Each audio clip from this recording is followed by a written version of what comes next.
La responsabilité financière des gestionnaires publics en 10 questions. Vous êtes maire ou président d'un conseil communautaire, départemental ou régional.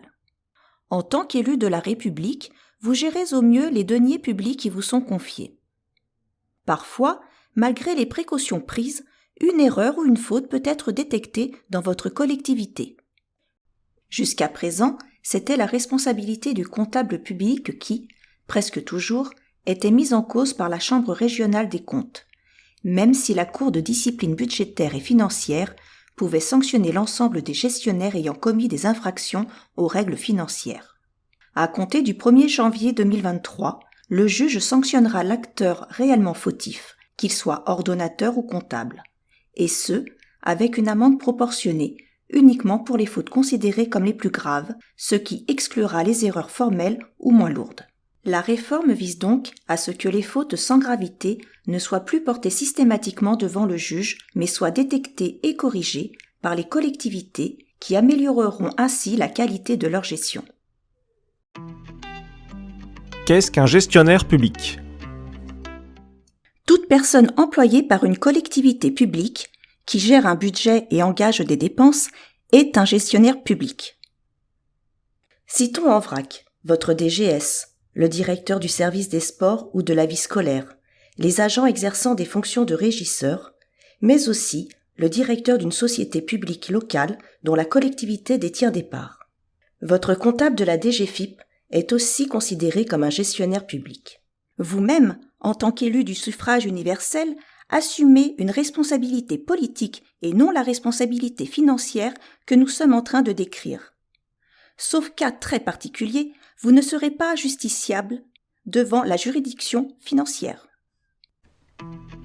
Pour quelle faute la responsabilité d'un gestionnaire peut-elle être engagée ? La faute est constituée par le fait de ne pas respecter les règles relatives à l'exécution des dépenses et recettes publiques. Si elle est grave et qu'elle cause un préjudice financier significatif, elle pourra conduire à l'engagement de la responsabilité devant une juridiction. Ainsi, signer un bon de commande alors qu'on n'a pas autorité pour le faire est une faute. En est une aussi l'octroi d'indemnités non prévues par la réglementation. Comment une faute peut-elle être détectée ? La faute peut être relevée par la Chambre régionale ou territoriale des comptes alors qu'elle examine la gestion de votre collectivité. Le comptable public peut détecter une irrégularité lors de ses propres contrôles avant de payer un mandat. Le préfet et ses services sont aussi à même de repérer une faute. Que se passe-t-il si une faute est détectée ?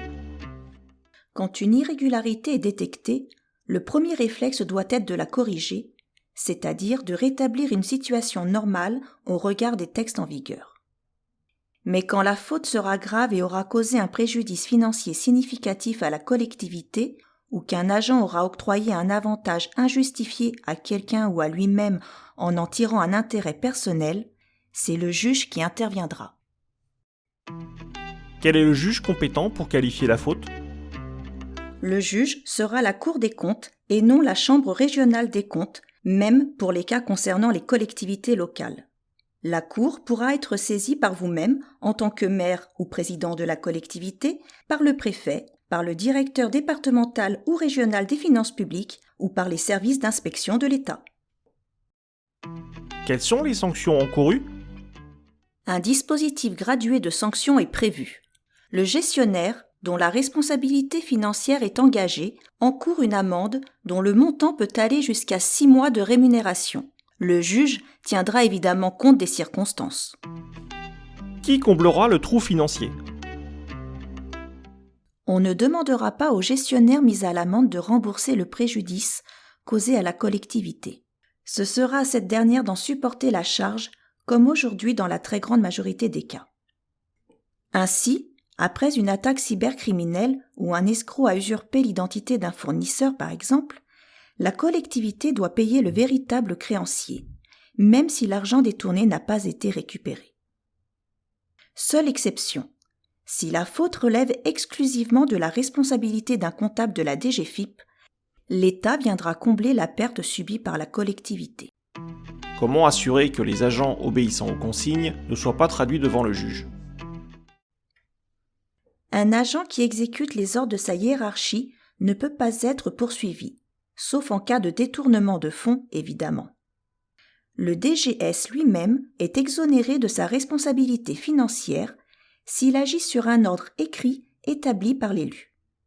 Une délibération du conseil municipal constitue ainsi un ordre écrit dès l'instant où elle vise une dépense ou une recette précise.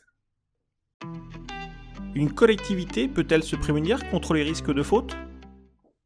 Le nouveau régime de responsabilité financière doit inciter les employeurs publics à veiller à ce que leurs agents appliquent des procédures documentées et périodiquement vérifiées.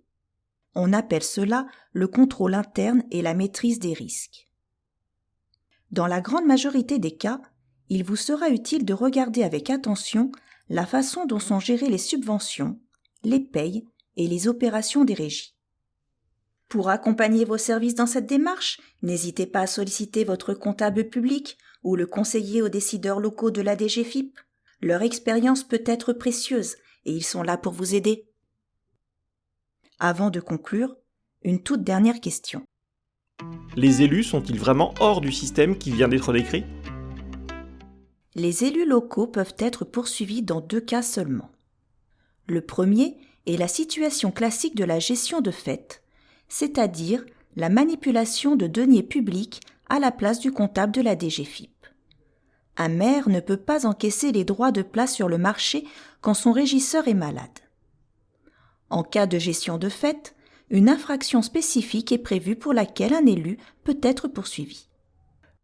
Le second cas correspond à un élu qui obligerait son comptable à octroyer des avantages indus à un tiers par un ordre de réquisition.